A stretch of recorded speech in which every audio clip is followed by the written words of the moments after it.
Interview में क्या बता रहा है गाइस, आप लोग सुनिएगा। तमाम नेताओं के ऊपर लाइक और फॉलो कीजिएगा। मुझे बहुत जोर की भूख लगी है, कब बनेगा तेरा खाना? भाभी मेरे बाल छोड़ो, दर्द हो रहा है मुझे। भाभी मैं घर के सारे काम कर दूंगी, प्लीज मुझे मत मारिए। एक टैबलेट ला दीजिए बुखार की, मैं सारे काम कर दूंगी, प्लीज मुझे मत मारिए प्लीज। अच्छा, तो अब इन महारानी जी के लिए डॉक्टर से अपॉइंटमेंट लेनी पड़ेगी, डॉक्टर को दिखवाना पड़ेगा। अब इन महारानी जी को फीवर आ रहा है, खाने को तो 10-10 रोटियां खाती है, और काम जब होता है तो इसको फीवर आता है। जल्दी उठ और घर की साफ सफाई कर, और हम दोनों के लिए खाना बना। भाभी मुझसे नहीं हो पा रहा है, मैं खड़ी होती हूँ तो मुझे चक्कर आते हैं। बेबी, तुम्हें हर बात क्यों सिखानी पड़ती है? तुम्हें इतना भी नहीं मालूम कि ऐसा को कैसे ठीक किया जाता है? इसे तो इतने घंटे और मारो।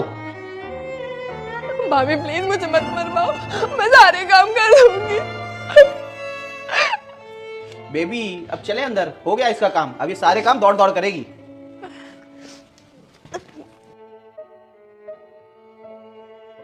बहन, बहन, बहन क्या हुआ तुझे? भैया भैया आप सच में आ गए हो, या मुझे इतनी तकलीफ हो रही है कि मुझे आप दिखाई दे रहे हो? हाँ बहन, सच में आ गया हूँ। तुम्हारी भाभी तुम्हारे साथ ये सब करती रही और तुमने मुझे एक बार बताना भी जरूरी नहीं समझा? भैया भाभी ने मेरा कॉलेज बंद करा दिया, मुझे घर से बाहर तक नहीं निकलने देती, और आपको फोन आता है तो मुझसे बात भी नहीं कराती। मैं आपको ये सब कैसे बताती? मुझे नहीं पता कि वो लड़का कौन है, वो भाभी से मिलने डेली आता है, और दोनों ने मिलके मेरी ऐसी हालत कर दी। बहन, मैंने सपने भी में नहीं सोचा था। मैं वहाँ भारत माता की रक्षा कर रहा हूँ, देश के लिए बॉर्डर पे दुश्मनों से लड़ रहा हूँ, और यहाँ मेरी बहन घर में उसकी रक्षा तक नहीं कर पा रहा हूँ। मेरी बहन इतने कष्ट में है और मैं उसके लिए कुछ नहीं कर पाया। बहन, मैं आकांक्षा को छोड़ूंगा नहीं।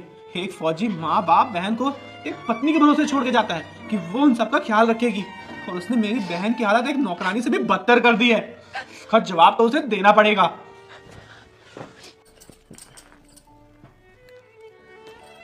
कैसे लगा बाबू? बहुत अच्छी है मोटू, तुम कम से कम मेरी पसंद और नापसंद तो जानते हो, इसीलिए तुम मुझे बहुत अच्छे लगते हो। चलो चलकर देखते हैं उस चुड़ैल ने काम वाम किया है या नहीं, या फिर नाटक करते हुए वैसे ही पड़ी है। तब लड़का कहता है, बेबी तुम क्यों परेशान हो रही हो? अभी 2-4 बेल्ट लगाऊंगा ना तो होश ठिकाने आ जाएंगे। चलो चलकर देखते हैं। लड़की कहती है, क्यों महारानी जी, अभी तक आपका बुखार नहीं उतरा? देख रहे हो मोटू, इस महारानी जी ने घर का कोई काम नहीं किया है, कुर्सी तोड़ते हुए बैठी है और अपने लिए चाय बना रही है। इतने में उस लड़की का भाई आ जाता है। लेकिन आगे कुछ ऐसा हुआ, मेरे बच्चे मेरी बात सुन, कसम देने वाले को तो तू भर भर के लाइक सब्सक्राइब करता है। आज देखता हूँ मुझे कौन लाइक सब्सक्राइब